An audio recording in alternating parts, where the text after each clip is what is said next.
So this morning, we're going to talk about one of the strangest stories in the Torah. And what makes it even more strange is we're talking about the foundation of how our people came into peoplehood. The whole story is puzzling. What am I referring to? First of all, we're told that Yitzchak favors Esav and Rivka favors Yaakov. That's parenting, a favorite child. What does this mean? That's puzzling from the get-go. What's puzzling is, actually, let's even go back even further. Rivka's pregnancy is particularly difficult, so much so that she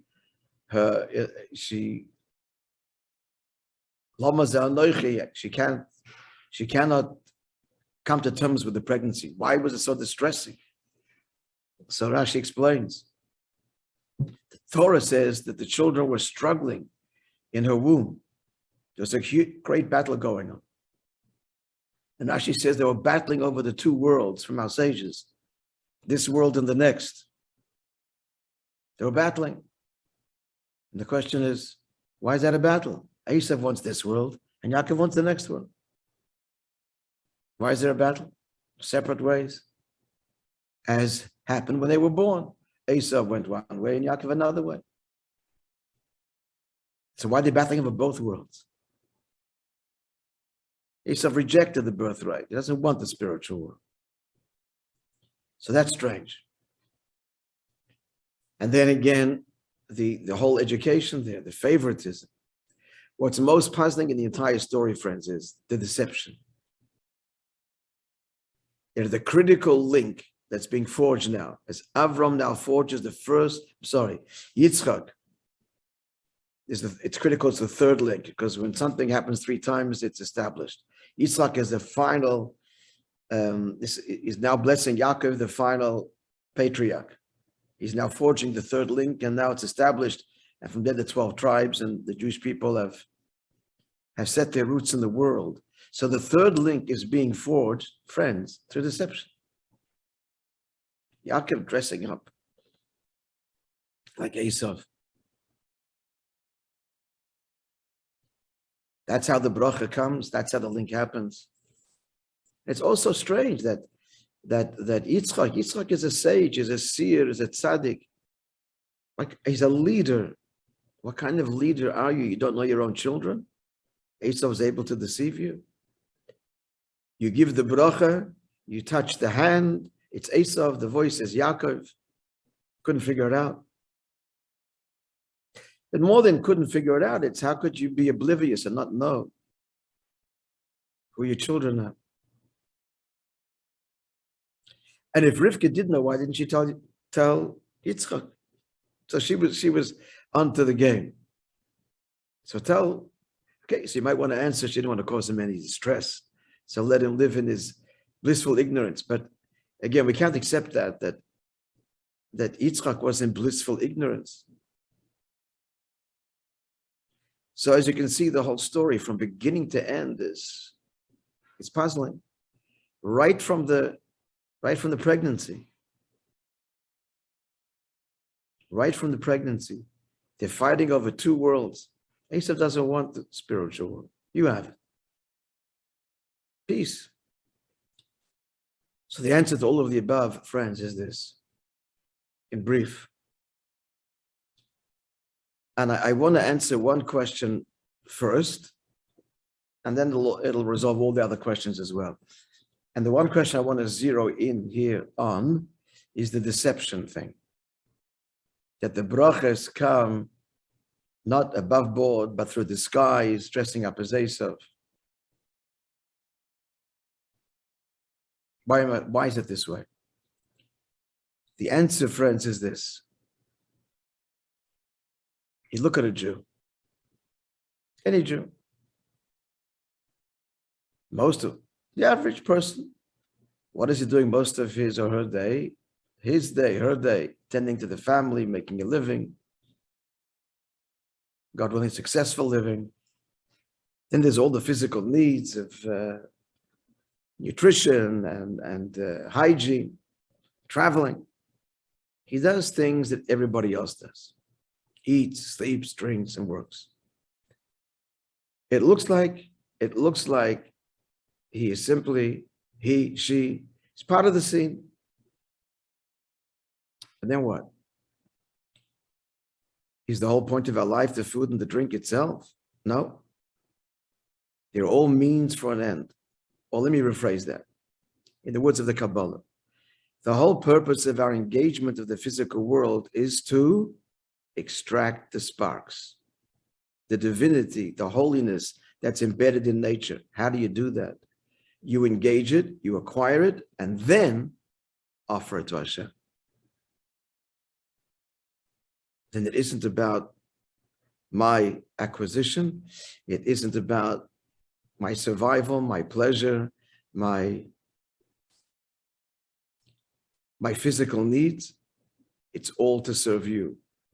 My food and drink is kosher. I make a bracha. I elevate the sparks, and your will is fulfilled. Here lies the deception. You look like the whole thing is just a matter of what's he working hard. He has to survive, make a living, whatever the good reasons, whatever. The deception is that at the end it's not that. That's a mask. All of this was that final moment of the tzedakah, the bracha that he said before, the energy that he gets, the mitzvah that he does, the appreciation of while he's eating of whom it comes from, his wife who prepared it for him, and the Almighty who created it all. It's all of this is just a means for the relationship, the connection, redeeming the sparks. That's the deception. It looks like one thing, but it's something else. And it's subtle. Because while he's working, You see the difference? You have to look carefully to see. He's guarded by the code of Jewish law. He's very honest the way he speaks. It's not obvious. Meet the person, doing business. Business is business.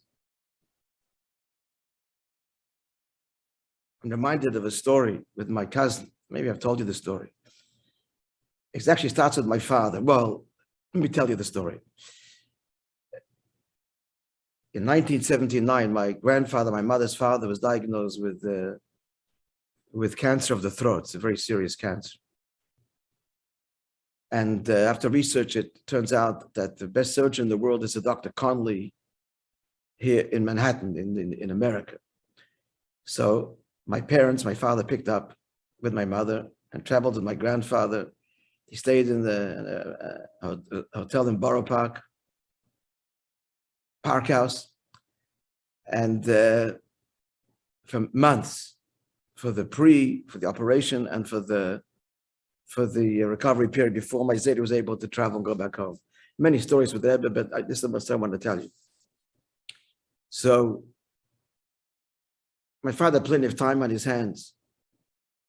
He left the business in the hands of my brother-in-law, and my cousin. So he decided one day that he would visit the garment district, which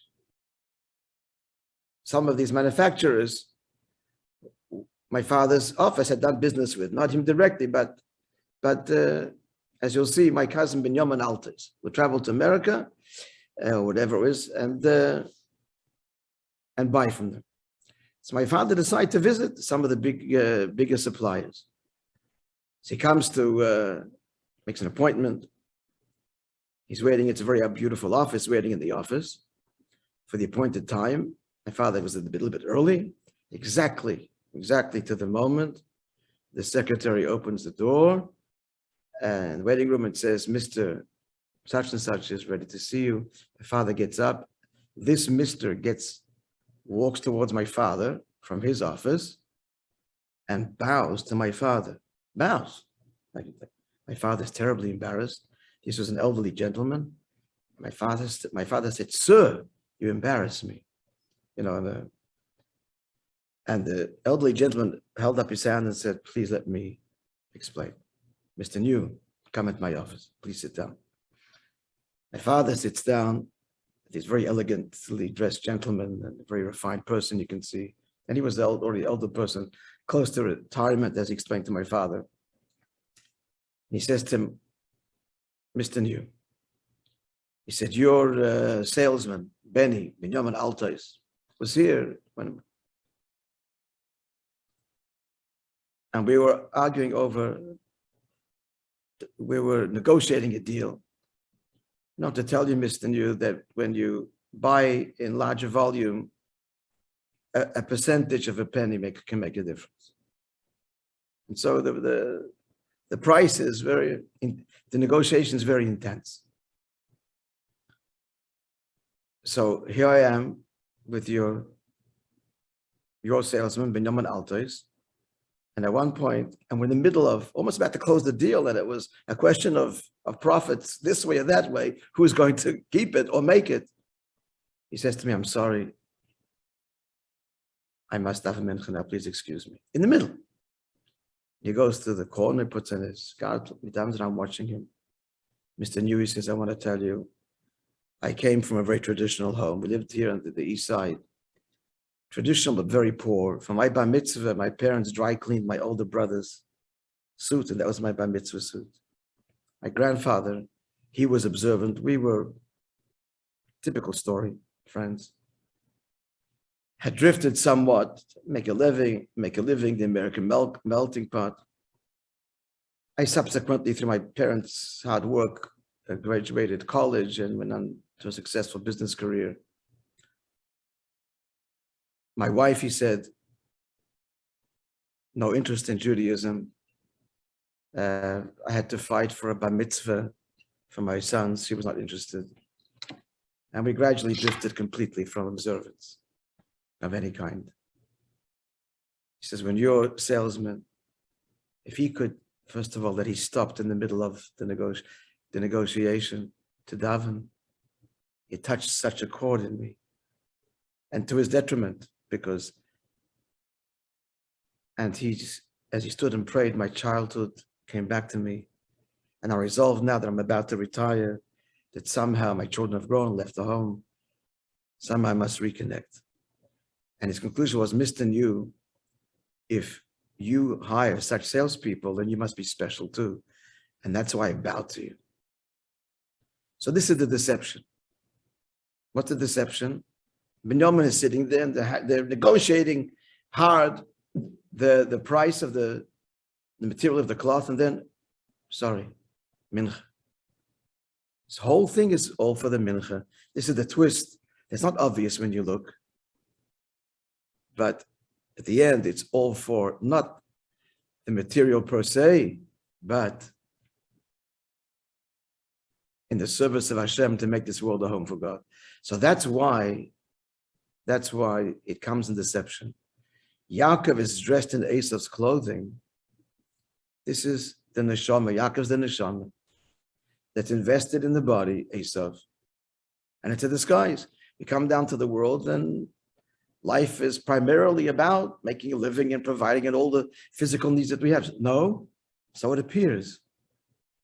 And that's what preoccupies our thoughts and dominates our lives. It's our facade. And yet in the end, it's all for this higher mission. If that comes at the end, it's not so obvious. It's in disguise, the mask. That's Yaakov disguised in Esav's clothing. And that's how the bracha, the third link, that's the mission of the Jew thereafter. To explain further, the interesting thing here is that Esav is a Jew. He assimilates, but he's a Jew. He's the twin brother to Yaakov. And the fact that he's a Jew is also reflected in the end. Esav never did tshuva. Yishmael did, Esav didn't, not yet. It's an ongoing process. We're still dealing with Esav today, but it's changed in terms of the way we deal with Esav. But hear me out here. Where do we see that Esav is a Jew? That even Torah is acknowledging this, of course, is when Yitzchak was buried. The whole story there in the Medrash, that Esav was protesting, or it seemed he was protesting. One of Yaakov's children just lopped off his head, and it rolled into Maras Machpel, into the lap of Yitzchak, and was buried there with Yitzchak. The head represents the soul, the higher part. That, unfortunately, severed from the rest of his body, but because he didn't live his Jewish life, but in essence he was. That's the head. Now, it's our job ever since is to bring Esav back, primarily, and through Esav, all of the whole world, of which the Western civilization all descends from him. So, no, just going to add something that my mind just flipped out. I wanted to say this. A very interesting question. Just put what I just said now on hold and I'll come back and we'll tie it in together. This week's Parshat is called Toldot. Now, I'm going to tell you now is one of the great teachings of the Rebbe. Up until the Rebbe, basically, it was assumed, quite simply, a name of a parsha. How do you get the name of a parsha? You take the first pasuk, and the first word that can identify that parsha, that's its name. It's just a label. And how do you find the label? From the opening words. So the Rebbe says we can see from this parsha that's not just take the first word, but it's with intent. What's the proof? Noach, which we read a few weeks ago, begins, Eile Toldot Noach. These are the offspring of Noach. Now, if you're looking for a word that can identify the parsha, call that parsha Toldot. And since we call that Toldot, now we'll call this week's parsha Yitzchak, because we've already used Toldot. So now it's going to be the third word, Eile Toldot Yitzchak. Why is that called Noach and this one called Toldot? When the word Toldot appears before their respective names. So when it comes to Noach, we skip the word Toldot. Not going to use that. We're going to call it Noach. Why skip it? That's the first word that you can identify the parsha. And this week, it's not called Yitzchak, but Toldot, which means that the name is by design, because the name reflects the content of the entire parsha. As the Baal Shem Tov taught, a name is the soul of something. So here's the question. Toldot means offspring. Now I'm asking you, if you want to bring an example of, offspring, successful upbringing, we're going to pick Yitzchak. Yaakov's kids, more or less, not perfect, but they remained in the fold. Actually, they're called Shiftei Ka, the tribes of Hashem. They're much more exalted than the simple reading would lead a person to believe. As Chassidus explains, all of them. All of them. But anyway, even at the simple reading, they were all committed, and they were the rest of we all descend from the 12 tribes. So if you're looking for example for Toldot, it's why Yitzchak, and even Avram is better than Yitzchak, because Avram, his Yishmael, did tshuva in the end. Esav didn't do tshuva. His head, the neshama remained always faithful, but not his conscious body. So why is this called Toldot? So one of the very powerful answers is the obligation to parent offspring never ends. A kid that is completely turned away. Esav was a Jewish child, and he was angry. Esav was angry. Like our kids out today. Get in a second. Not just little children, all little children. But it's an angry generation. It's instant. And what now? If you don't get it now, you're angry. That's the source of anger. And I don't get what I want now. It's angry. So Toldot, the Torah is saying, no, it's with this child. Do not give up. Keep on working. And in the end, and I'll tell you how, you will inspire this child. The obligation Toldot children includes Esav, and on the contrary, the greater obligation there, and the knowledge that Esav will be touched and come back. He's Toldot, Yitzchak. Kinder, you want to talk about kids? Talk about Yitzchak, not the perfect model of Yaakov or even Avram's model. That's Baruch Hashem, that's beautiful. But the challenge and the real avodah of children of chinuch is Yitzchak. Every Jewish child is my child. And if there's a child struggling there, it's my child, Esav. And we have to turn him around. In fact, here's why, to explain why Yitzchak favors Esav and the Rivka Yaakov. It's not favoritism. It means they're playing their respective roles. Yitzchak sees the great potential in Esav. more than Yaakov. He's the real firstborn. He comes from a higher place. He was born first. And he has tremendous potential. He wants to bless it. But it has to come through Rivka and through the agency of Yaakov. It'll be the mission of Yaakov, of Jews ever since then. Dressing up, getting into Esav, into his world, and thereby finally elevating him. So how do we elevate him? So I'm going to conclude with this, friends. It's a very deep idea. We read that Yitzchak, we don't read much about his life, frankly. What we do read is that he dug wells, and there are 3 wells. It's all in the space of a few verses. This week's Parshat, 3 wells. The first one's contested, the second one's contested, the third one is not contested by the Plishtim, by the Philistines, and he called it Rechovis, expansiveness, broad, no conflict. And now he says, Hashem has made it broad for us and we'll multiply in the land. We're going to go to a few minutes. I want to go down to Davin.